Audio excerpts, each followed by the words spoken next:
First Peter chapter number 2. Glad you're here. I'm glad you read through First Peter again this week, and I'm glad you read through the end of all through chapter 2, and you're reading it over and over again. I'm glad you're doing that.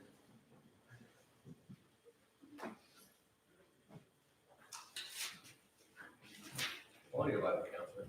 What's that? Audio Bible counts, right? Audio Bibles count, yes. All right, chapter number 2. We're in verse number 7. Now, verse number 6, he lays out this, well, it's not really an argument. He just lays out a good thought about Christians and about the living stone that was rejected by men, chosen by God. That's verse number 4. And he kind of compares us to stones as well, verse number 5. And then he gets into a little more, he's like using 3 verses here from the Old Testament, starting in verse 6, to kind of confirm what he had just written about Christ being that precious stone, and how it makes sense that we're compared to living stones. We're built upon the cornerstone and things like that, the spiritual house and whatnot, in verse number 5. Well, that was mentioned in Isaiah, Psalm. Yeah, it's mentioned in Isaiah 28. So yeah, verse number 6, quoted out of Isaiah 28. And then verse number 7, let's read verse 7. Let's read 7 and 8, actually. He says, therefore, to you who believe, he is precious.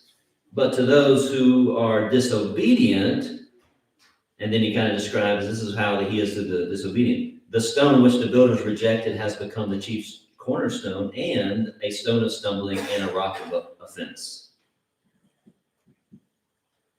And so those who believe, those who share, who believe in Jesus, those who are Christians, he says they basically share the same view of Christ as God has. So in verse 4, God's view of Christ is precious. And verse number 7, those who believe, their view of Christ is precious. And so now they have something similar with God. That's a good thing. And so the honor that God showed his son, in a sense, is now being given to Christians. This is kind of honor that's being bestowed upon the church, which is an awesome idea, an awesome fact, truth, something nice to think about.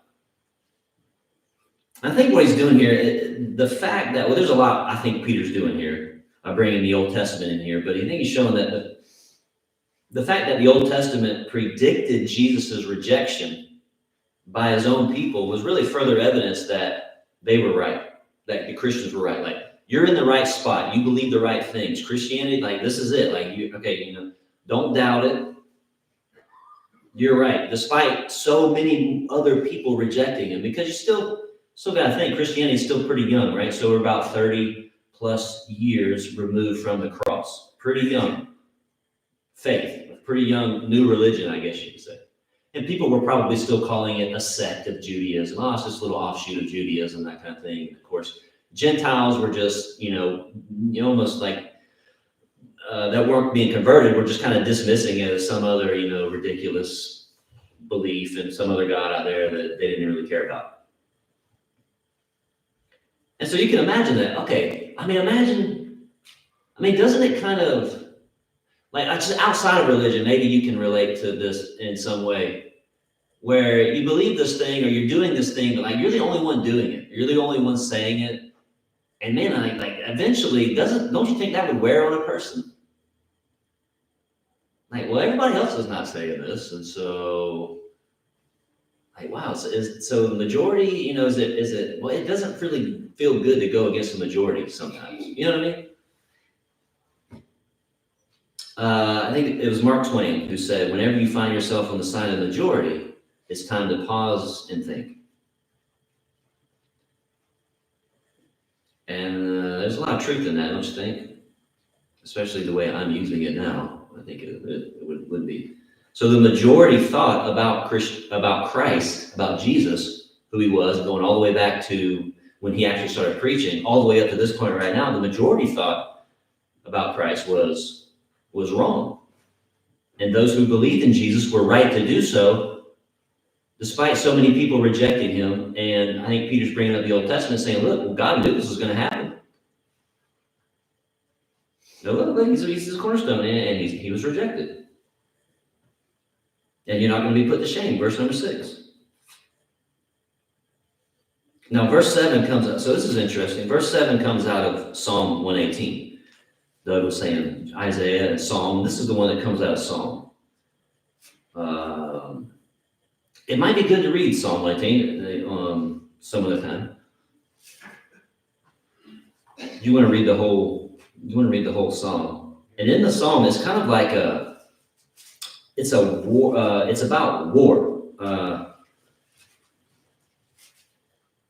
Let's see. In the Psalm, it's saying Is that one of David's songs? Okay, so I think because of, so Doug asked if it was one of David's Psalms. Probably. I can't say for sure. I do think, like, when you start looking at especially 10, I think it's about war. The wording in Psalm 18 is about fighting and battles and whatnot. And so that makes me think, David was definitely a fighter. Could have been David's Psalm. It was some kind of leader, I would say, in Israel. And he's thanking God for the victory. I called him on Lord in distress, and he answered me. That's verse 5. And he's thanking God for the victory. And it seems as if he had his doubters, whoever this leader was, let's just say it's David, that he had his doubters among his own people. So you look at 6, look at verse 6 of 118 if you're there. It says, the Lord is on my side, I will not fear. What can man do to me? Well, why would he be writing? Why would that thought be going through his mind? Now watch, the Lord is for me among those who help me. Therefore I shall see my desire on those who hate me. It is better to trust in the Lord than to put confidence in man. It is better to trust in the Lord than to put confidence in princes.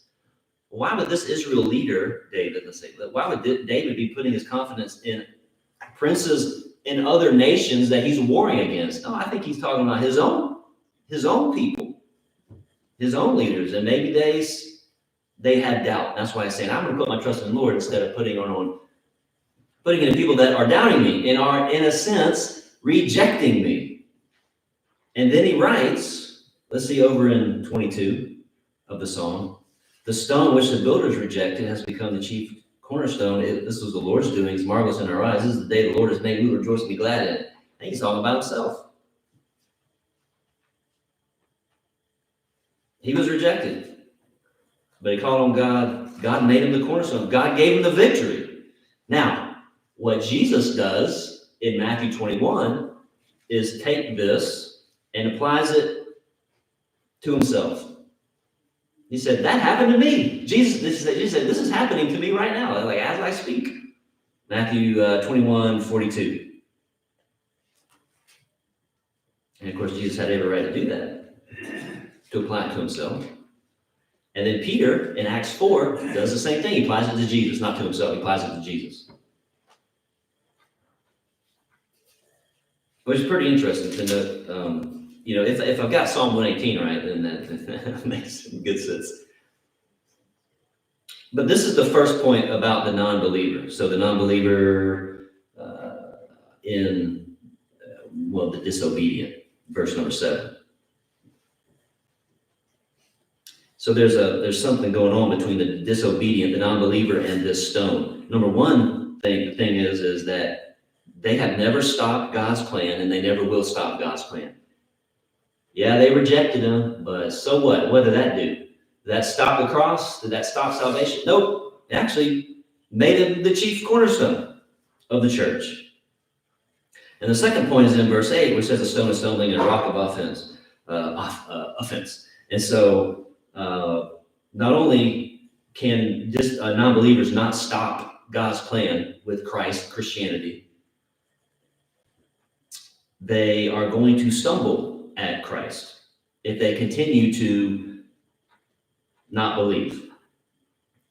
You keep rejecting Christ, and it doesn't just go away. Christ doesn't disappear.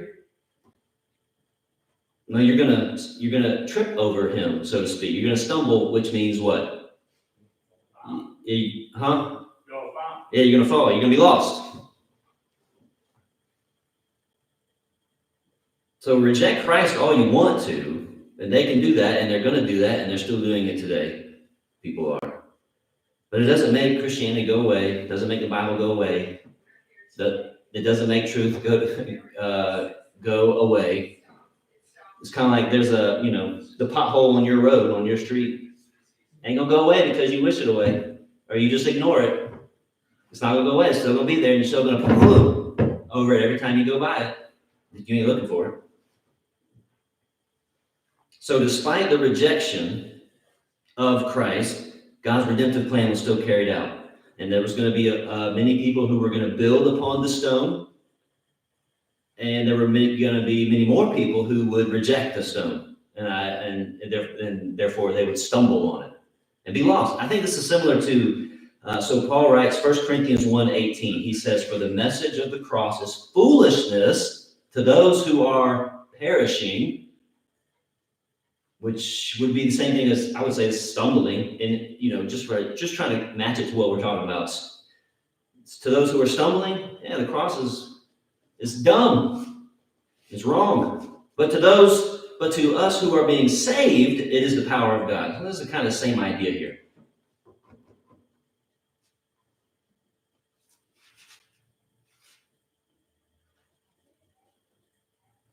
Yeah.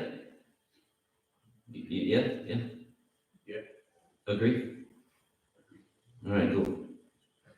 Yeah, and verse 8 kind of adds see at the end of verse 8, so after the, I didn't even finish the verse. It says, and a stone of stumbling, a rock of offense, they stumble, being disobedient. You see, and now then he adds some. I don't know if you call this a qualifier or not to the word disobedient, but he doesn't just say the disobedient like he did in verse 7. He actually says, but being disobedient to the word, to which they also were appointed. So the same. You reject Christ is you still have a problem. And it's the same thing if you reject the word about Christ. If you reject the Bible, if you reject the New Testament, you still got a problem. It's still here, and it's still slapping you in the face every time you read it. And I can only imagine how many people hear the gospel and and they're not Christians, and it's got to make some kind of sense to them. Like they at least have to be understanding what they're hearing. Like, yeah, okay, I see what he's saying. I mean, I might not agree with it, but at least I know what I get what he's saying. I get how they're using that verse or whatever. Okay, I see it right here.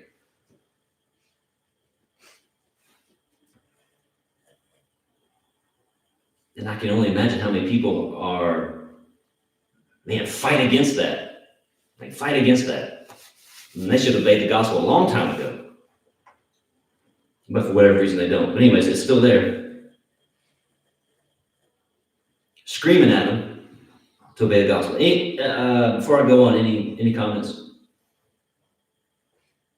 Okay, 9 and 10 says, but you are a chosen generation, a royal priesthood, a holy nation, his own special people, or peculiar people, that you may proclaim the praises of him who called you out of darkness into his marvelous light, who once were not a people, but are now the people of God, who had not obtained mercy, but now have obtained mercy.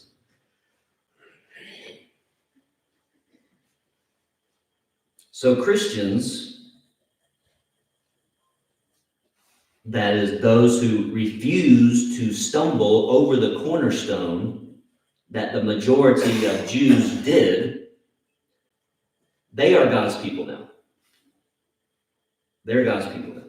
And they're called a chosen, you might see the word race there, or elect. Chosen generation, a race, just means people Now I can imagine that there are some religious groups out there who would take that race means race. So only white people are going to heaven, that kind of thing. Y'all have heard that before, right? Aryan nation kind of stuff, and then the only black people are going to heaven. You ever heard that one? The Hebrew Israelites. Yeah. But there's verses like Acts 10, verse 35 would blow that out of the water. I don't think y'all don't need to know this unless you're racist. But in every nation, whoever fears him and works righteousness is accepted by him. In every nation, whoever fears him and works right. Well, that's a lot of different people, and they probably look all different. But that goes back to just the idea of chosen. That goes back to chapter number 1 and verse 2 with the word elect. And then we're called a royal priesthood. Nothing about a royal priesthood, not those two words together, nothing about that describes Judaism. Nothing about it. Because there's no such thing as a kingly priest, unless I'm missing something.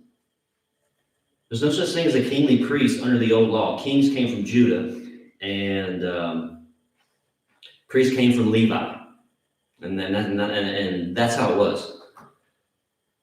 And so Christ comes along and kind of blows it all out of the water, but also makes it all come together at the same time. And where you have Jesus being the high priest, who is also our king, he fits the kingly royal description here. And of course, that means this can only apply to Christians, right? The holy nation, that word nation is the word, it actually would mean a foreign people.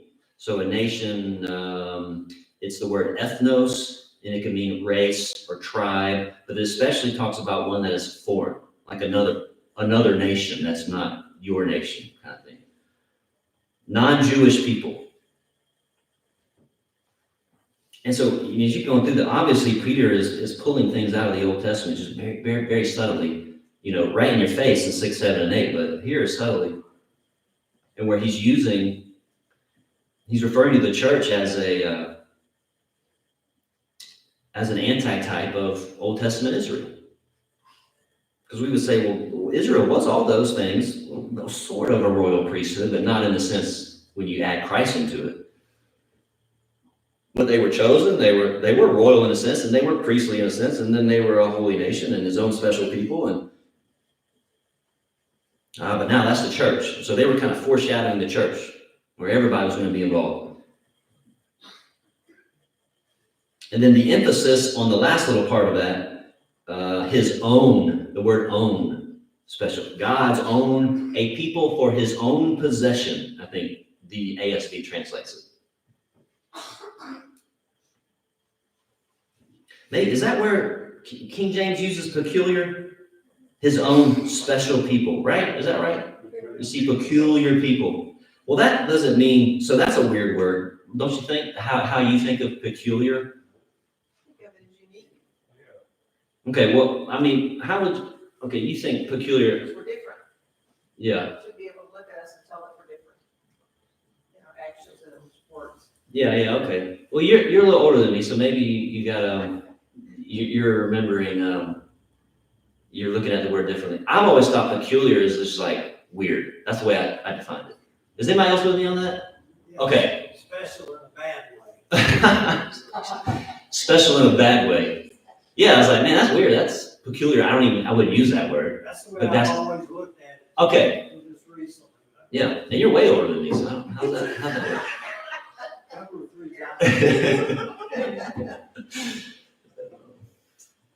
Okay, so the meaning has somewhat changed because today it is more like weird or strange, and it's not in always a good way. Back then it was like it just meant more how Diane defines it, and maybe your Christian, your scriptural bias is coming through there because you know what it means already, right?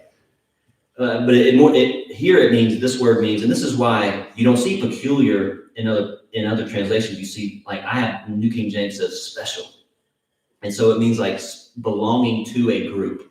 That's what the word peculiar means when it was used there. Distinctive, unique would be a good way to describe it. So that's why you see peculiar there. It's not that we're a bunch of weirdos. Well, I mean, we are weird. To the world. To the world we are, you know. The verse I just quoted from, what is that?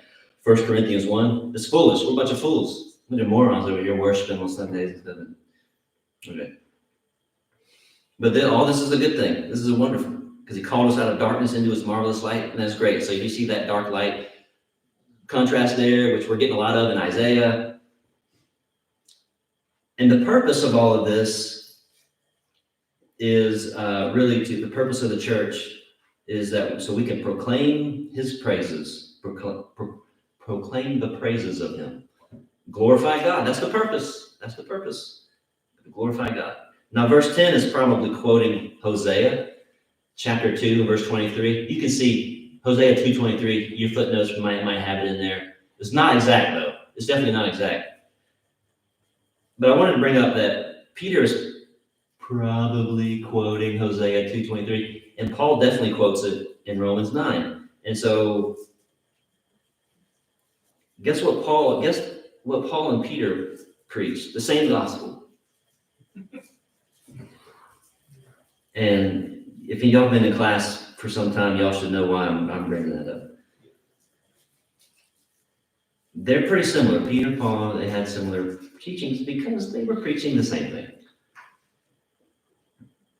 And of course, who could that be talking about if it's not the Gentiles? You were not a people, but now you are.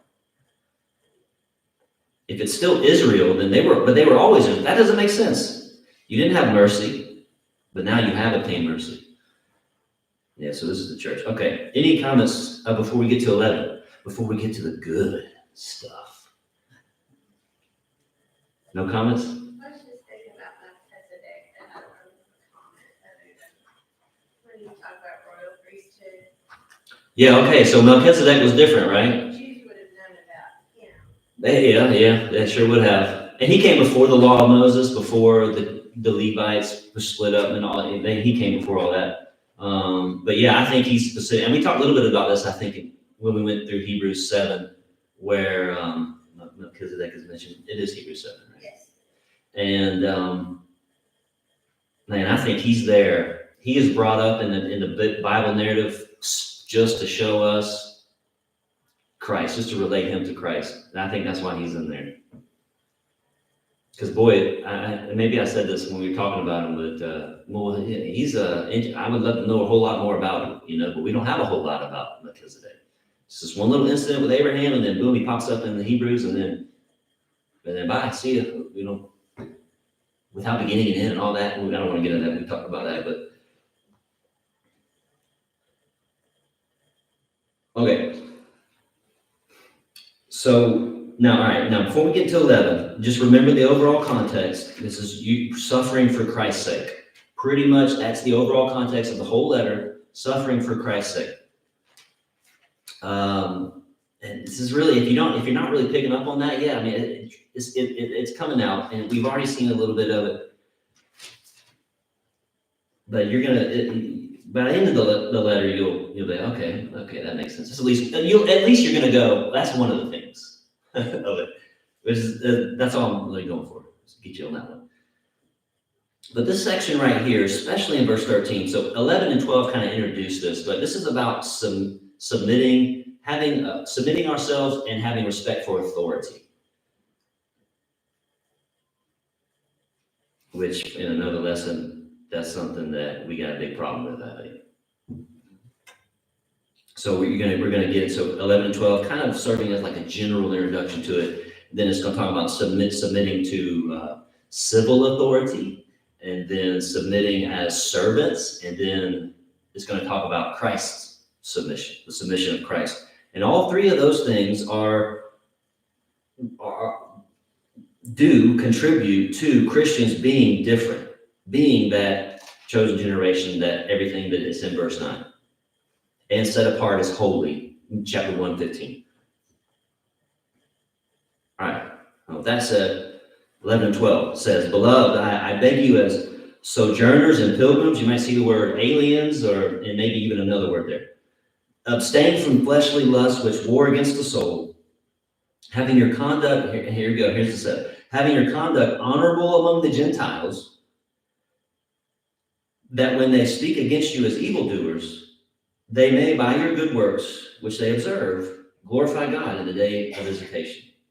All right, so now he's shifting to all this wonderful stuff about Christians, like who they are, their kind of identity, and he shifts to an encouragement to be faithful.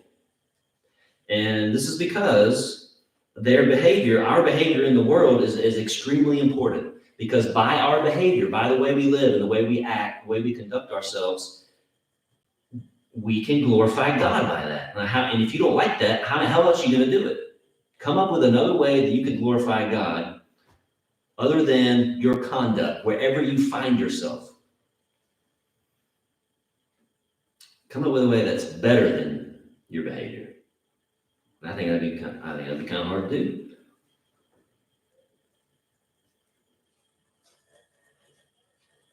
Peter's going to repeat this in chapter 3, 16. Talking about when they defame you as evildoers, those who revile your good conduct in Christ may be ashamed. We'll talk about that when we get there.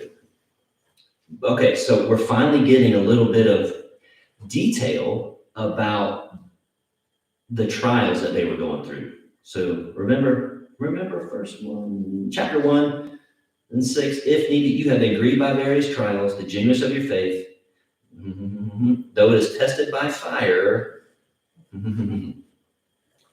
Like, well, what is this testing by fire? What is this? What is this? Various trials. Well, here would be some of it. Slander. And you can imagine, slander, some of us probably have, what do we say? Thick skin, or what do we say about the ducks? Letting it slide like a duck's back or something like that. Like water off a duck's back. Like, yeah. What was that? Just like that. Yeah. It just goes right off your back like a duck. But after a while, getting constantly berated for things that you just think are like eternal truths, that's going to wear anybody down. Anybody, I don't care who you are, will wear you down. And so I don't know how much, this was at least part of it, their trials. And he's saying that like this was so much, it was like going through the fire. Now, I don't even know if we have to deal with that today. Not yet, anyways. Maybe some of you do, I don't know.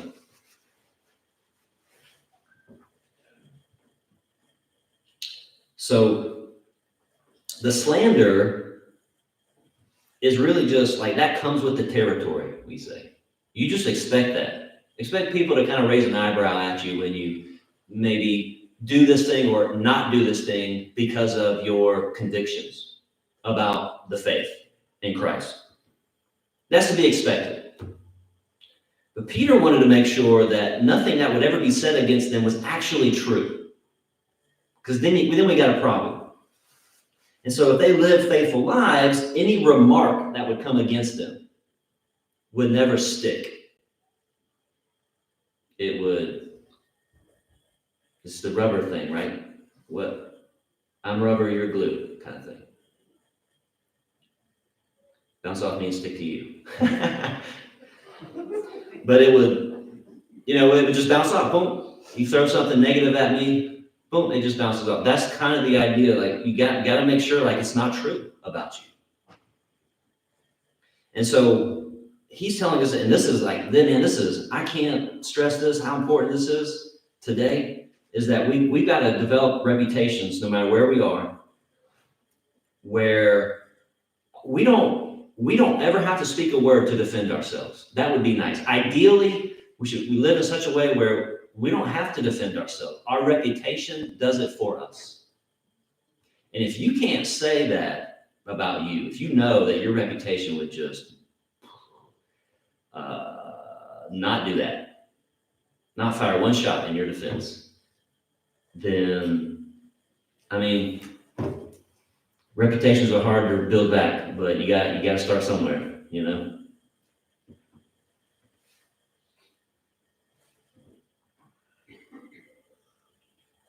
Any comments on 11 and 12? the significance of the phrase day of visitation? I think that's the return of Christ. I think that's, let's see, no different than, like verse 5, the salvation ready to be revealed in the last time. Verse 7, you see the phrase, the revelation of Jesus Christ. I think that's what he's talking about. Man, I don't see why it would be any different than that. Is it saying the Gentiles will glorify God because of your actions? And if that be the case, why would it not be immediate instead of future? Yeah, why would that not be immediate? That's a good question. Well, it says, Maybe some would, but some wouldn't. And I wonder if that has anything to do with all are going to bow the knee and confess with the tongue at that day, at the judgment. Do you think maybe the day of visitation is something else? Because it could be. I don't know. I don't know either. It seems peculiar. Weird. going back to verse 7 in chapter 1, it's talking about praise, honor, and glory at the revelation of Jesus Christ. And a lot of this is talking about what's going to be received at the end of your faith and when Christ comes again. And so, and Christ is going to be glorified at the end, right? Yes. And so that's, to me, with that mindset, I just assume that's what glorify God in the day of visitation meant whenever Christ comes. Yeah, I think it's a pretty decent parallel to verse 7, but there might be some unanswered questions about that. How would they do it, and why would they do it beforehand? Dean. I'm almost taking it as though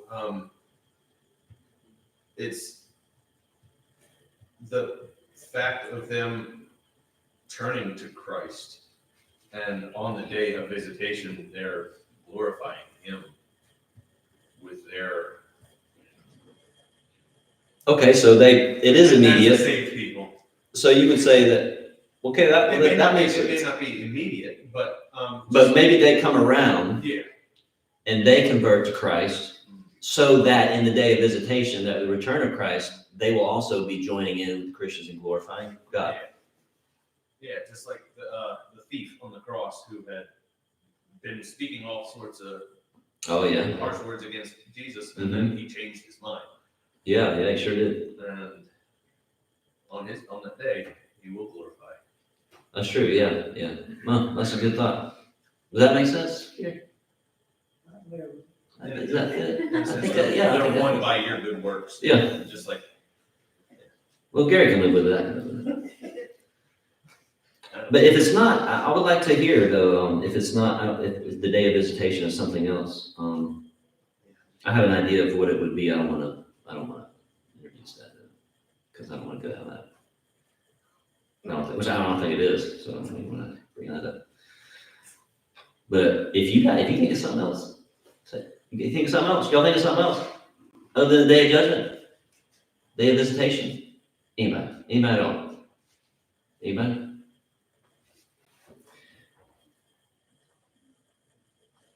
How much do I want to go here? Okay. So 13 through 17 is really expanding upon that phrase in verse 12. Having your conduct honorable among the Gentiles. Well, what's one of the ways we can do that? 13, 14, 15, 16, and 17. So, What was your question? I didn't ask a question, did I? Yeah, you said, how do you do that? How do you do that? Oh. How do you do that? How do you make sure our conduct is honorable among the Gentiles? He's going to answer that in 13, 14, 15, 16, 17. He says, therefore, let's read the whole thing. Therefore, submit yourselves to every ordinance of man or institution of man for the Lord's sake, whether to the king as supreme, or to governors, as to those who are sent by him for the punishment of evildoers. So he goes all the way from the top to kind of down to the lower authorities. Sent by him for the punishment of evildoers and for the praise of those who do good. For this is the will of God, that by doing good you may put to silence the ignorance of foolish men, as free, yet not using liberty as a cloak for vice, but as bondservants of God. Honor all people, love the brotherhood, fear God, honor the king.